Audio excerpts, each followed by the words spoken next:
L'exemption de gains en capital sur la résidence principale ne profite-t-elle qu'aux riches? Vous êtes sur Liberté Financière TV. Aujourd'hui, nous allons discuter de l'exemption en gains en capital réalisée sur la vente d'une résidence principale. Pour certains, l'exonération de gains en capital réalisée lors de la vente d'une résidence principale contribue à l'expansion et à la stimulation du marché immobilier, permet de tirer avantage d'un actif libre d'impôt ou encore constitue un complément aux revenus de retraite, notamment lorsque ceux-ci ne sont pas conséquents. D'un autre côté, en ces temps de pandémie de COVID-19, beaucoup considèrent que c'est énormément d'argent laissé sur le bord par les agences de revenus du gouvernement et qu'il serait bon de commencer à collecter, ce d'autant qu'il enrichirait majoritairement les riches.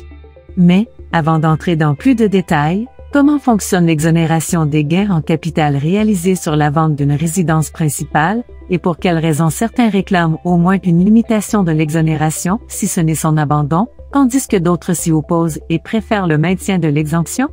En fait, avant de publier cette vidéo sur YouTube, nous avons posté l'article sur les médias sociaux et, selon la plupart des réactions, pour ne pas dire toutes les réactions, imposer ou limiter le gain en capital sur la résidence principale au Canada semble définitivement être très impopulaire. Comme vous pouvez le voir sur les réactions, de nombreuses raisons sont avancées: trop d'impôts, complément de retraite, le désir de léguer un bien à sa progéniture, mais la réponse la plus importante est non, non et absolument pas, et même ceux qui n'avancent pas de raisons précises répondent quand même par la négative. Essayons d'aller plus loin pour comprendre. Qu'est-ce qui qualifie une propriété de résidence principale? Tout type de résidence telle qu'un chalet, une maison, un appartement, un duplex, une copropriété, une péniche, une roulotte, une maison mobile peut être une résidence principale si elle remplit toutes les conditions suivantes. Vous devez être propriétaire de la propriété, seul ou conjointement avec quelqu'un. Vous, votre conjoint de fait et ou vos enfants doivent avoir séjourné dans la propriété au moins pendant quelques mois de l'année. L'ARC ne donne pas de directive claire concernant la durée minimale de séjour dans une maison pour la réclamer comme résidence principale. Vous devez désigner la propriété comme votre résidence principale. La propriété est une unité d'habitation, une participation locative dans une unité d'habitation, ou une part du capital action d'une société coopérative d'habitation. Pour une année spécifique, vous ne pouvez sélectionner qu'une seule maison comme résidence principale. Le terrain dans lequel votre résidence principale est située sera également considéré comme une partie de la résidence principale. Cependant, il y a une calotte supérieure sur la superficie de cette terre. En règle générale, un demi-hectare ou 1,24 acres de terrain sera considéré comme faisant partie de la résidence principale. Dans quelles conditions le terrain de plus de 1,24 acres peut-il être traité comme faisant partie de la résidence principale? Le terrain de plus de 1,24 acres est considéré comme faisant partie de votre résidence principale s'il satisfait à l'une des conditions suivantes. Si le terrain excédentaire est utilisé pour accéder à la voie publique à partir de la résidence. Si le terrain excédentaire est nécessaire à l'utilisation fonctionnelle ou à la jouissance de la résidence. Si vous montrez qu'au moment de l'achat de la propriété, la taille minimale exigée par la municipalité était supérieure à 1,24 acres. Jetons un coup d'œil rapide à d'autres points importants concernant la résidence principale. Vous pouvez désigner une propriété comme résidence principale au cours d'une année et en sélectionner une autre l'année suivante. Mais cela doit être fait en utilisant les formulaires donnés par l'ARC. Vous pouvez même désigner votre maison d'été comme résidence principale à condition de ne pas l'utiliser pour générer des revenus. Supposons que vos parents déménagent dans une maison de retraite et que vous ou l'un de vos frères et sœurs occupez cette maison maintenant. Dans ce cas, la maison restera la résidence principale de vos parents. Imaginez que vous vivez dans une maison appartenant à votre ex-conjoint. Votre ex-conjoint peut toujours désigner ce bien comme résidence principale, même s'il ne vit pas dans cette maison. Une maison construite sur un terrain vacant n'est pas admissible à une résidence principale jusqu'au moment où elle est habituellement habitée. Supposons que vous ayez converti votre résidence principale en une propriété productrice de revenus. Vous pouvez toujours désigner cette propriété comme résidence principale pour une période pouvant aller jusqu'à 4 ans après la conversion. Mais, vous ne pouvez pas demander de déduction pour amortissement sur cette propriété pendant ces 4 années. Vous devez également déposer un choix auprès de l'ARC. Lorsque vous avez plusieurs propriétés, vous devez faire la sélection judicieuse de la résidence principale. Il est sage de choisir celui qui a le gain moyen le plus élevé par année de propriété. En fin de compte, votre objectif devrait être de maximiser le montant de l'exemption et de minimiser la base d'imposition de la vente de votre propriété. Supposons que vous ayez loué une partie de votre résidence principale pour une période prolongée. Lors de la vente de cette propriété, le produit que vous obtenez de la partie louée n'est pas admissible à l'exemption de résidence principale. Par conséquent, vous devez diviser le prix de vente et le prix de base ajusté entre les pièces que vous avez utilisées pour votre résidence et la location. Il est sage de le diviser en fonction du mètre carré d'espace utilisé. Toutefois, l'ARC considère la totalité de la propriété comme la résidence principale, même si vous en avez utilisé une partie à des fins génératrices de revenus si elle satisfait à toutes les conditions suivantes. L'utilisation génératrice de revenus est accessoire à l'utilisation principale du bien comme résidence. La propriété ne subit aucun changement structurel. Vous n'avez pas demandé de déduction pour amortissement sur la propriété. Maintenant, il est évident qu'une question a pu surgir dans votre esprit. Que se passe-t-il si je ne déclare pas les gains sur la vente de ma résidence principale à l'ARC? Si vous ne déclarez pas les gains sur la vente de votre résidence principale lors de la production de la déclaration de revenus, vous ne bénéficierez pas des avantages de l'exonération. Par conséquent, vous finirez par payer plus d'impôts sur les gains en capital au cours de cette année particulière. Cependant, l'ARC vous permet un dépôt tardif, c'est-à-dire que vous pouvez déclarer la vente de votre résidence principale dans une autre année. Mais l'ARC vous prendra une pénalité de dépôt tardif. Jusqu'à présent, nous avons discuté des différents aspects de l'exemption et nous avons surtout vu qu'il y a beaucoup d'avantages pour les personnes qui peuvent ensuite épargner, réduire et éviter le paiement de gains en capital dû lors de la vente de la résidence principale. Creusons plus profondément dans ce domaine. Pourquoi demander la limitation ou l'imposition du gain en capital réalisé sur la vente d'une résidence principale? Actuellement, ce profit réalisé sur la résidence principale est exonéré d'impôts et beaucoup de gens conviennent qu'il devrait rester le même. Depuis l'adoption de cette exonération des plus-values dans les années 80, la question refait surface de temps en temps. Elle est à nouveau apparue récemment dans le contexte de la surchauffe immobilière, avec la montée en flèche du prix de l'immobilier et l'élargissement du déficit fédéral. Faut-il imposer, ou du moins limiter le gain en capital réalisé sur la vente d'une résidence principale? Imaginez une transaction immobilière impliquant une propriété ou un domaine, une vieille maison, de nombreuses pièces, du luxe, de très grandes pièces, des centaines de milliers de pieds carrés, un paysage incroyable avec beaucoup d'autres belles choses que vous pourriez imaginer dans un incroyable petit village, chic ou au cœur d'une ville, près d'un parc ou d'un lac, ou une vue sur un paysage imprenable. Imaginez ensuite que quelqu'un ait acquis cette propriété il y a quelques années à quelques millions. Après l'avoir gardée quelques années et effectué quelques rénovations, il a vendu la propriété il y a quelques mois et a réalisé 1 ou plusieurs millions de bénéfices. Si vous pensez que c'est un rêve, regardez les dernières propriétés vendues plus de millions depuis quelques mois dans les plus beaux endroits ou les plus recherchés au Canada, vous serez surpris. Eh bien, vous êtes tous d'accord pour dire que 2 millions sans impôts, c'est un accord, une belle affaire. Selon ceux qui soutiennent l'abolition de l'exemption, il s'agit d'une situation inacceptable.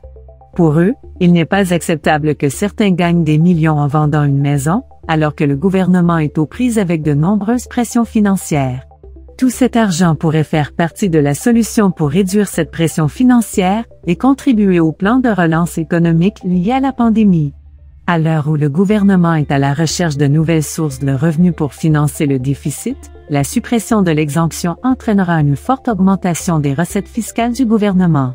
Au Canada, la résidence principale est l'un des rares actifs entièrement exonérés de l'impôt sur les gains en capital et se privilège à un prix, avant même la crise du COVID-19.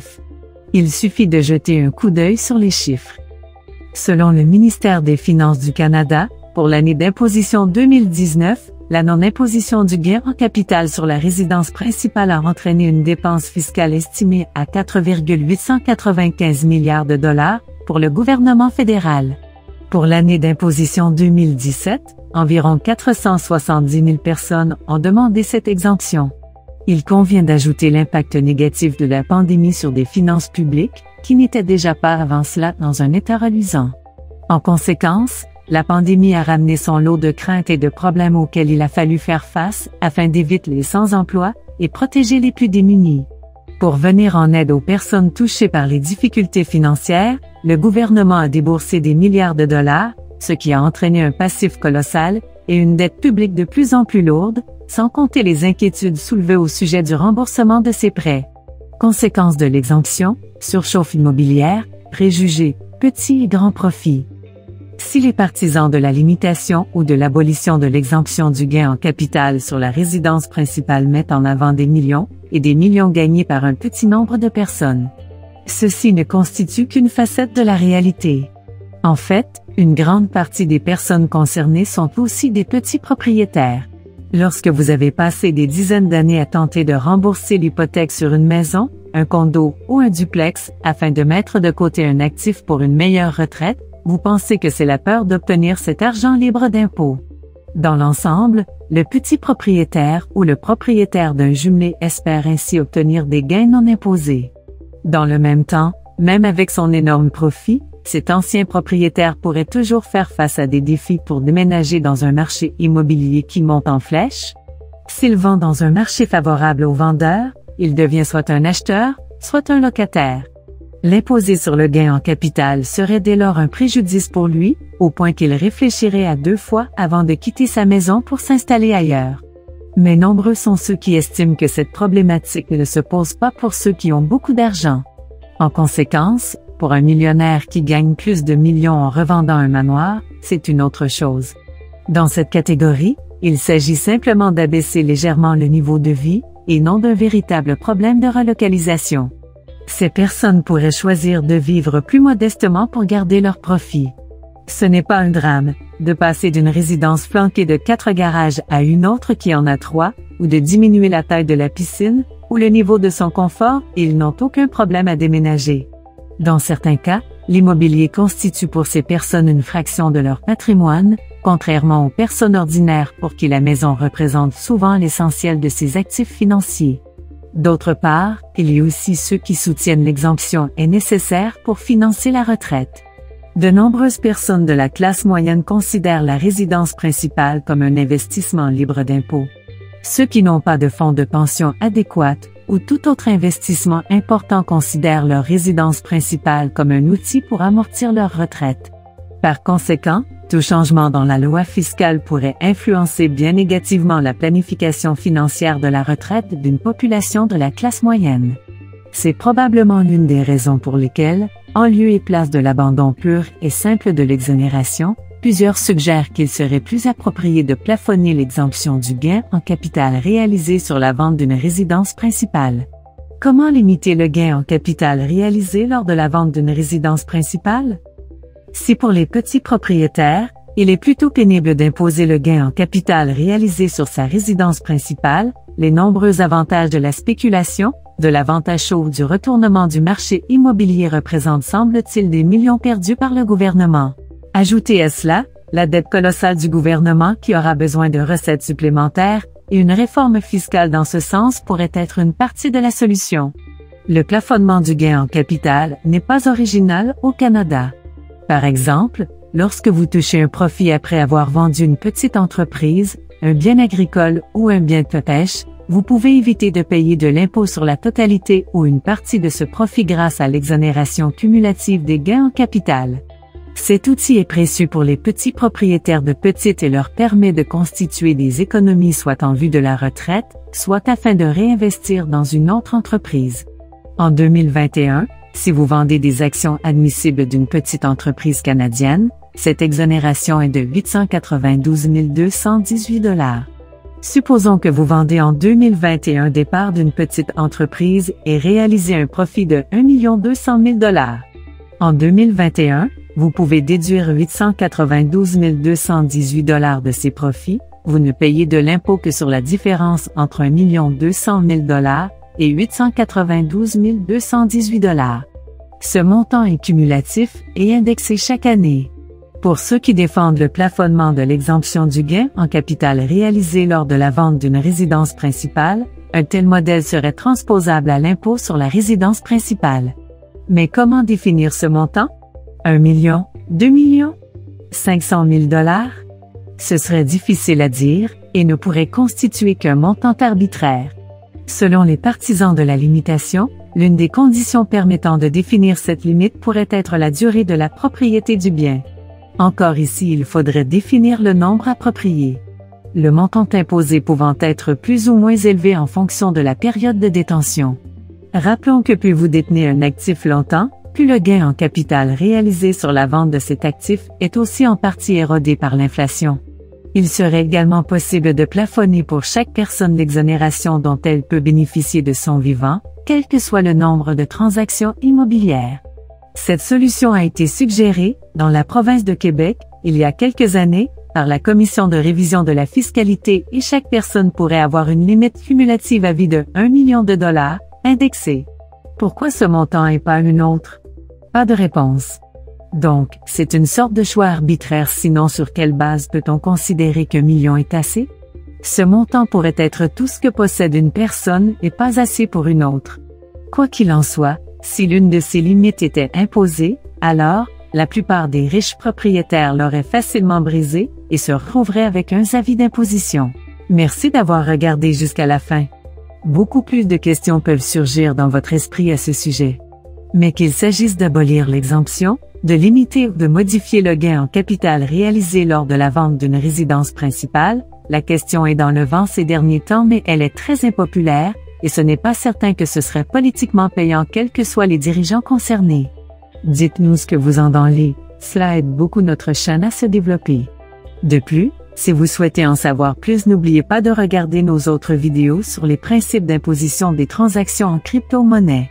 Pour des vidéos comme celle-ci et de nombreux autres sujets passionnants, assurez-vous de vous abonner à notre chaîne et appuyez sur l'icône en forme de cloche pour recevoir une notification lorsque nous publions une nouvelle vidéo. À bientôt!